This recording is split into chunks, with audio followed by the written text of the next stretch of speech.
Show you how to add a video in your Seesaw activity for feedback, but a video with a Snapchat filter, just like this.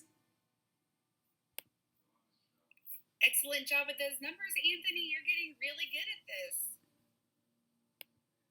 So to do that, you're going to need to go to snapcamera.snapchat.com, and so you get all the fun of Snapchat into your Seesaw videos. Once you have it downloaded on your computer, then, hi everybody, you can pick whatever filter you want for your videos.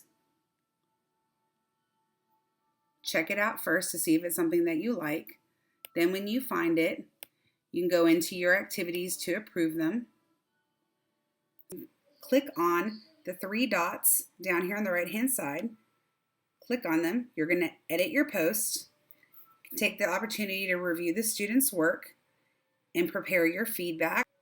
You're going to click the camera, click the video option, and since Snap Filter is running in the background, your video is going to have that Snapchat filter on here. So then you're able just to click record, record your video or your feedback to your students, click pause, click that done button. You can position the feedback to wherever you want on the page. Drag and drop it. I'm going to make it a little bit smaller. When I'm happy with it, I can click the green button. And now that feedback is added to the student's work. And you'll see that my video is now on that child's post. I can click it just to make sure it's something I want. Record your video or your feedback to. And then when I'm ready, I'll just click the green approve button. And now my student has feedback with a video of me.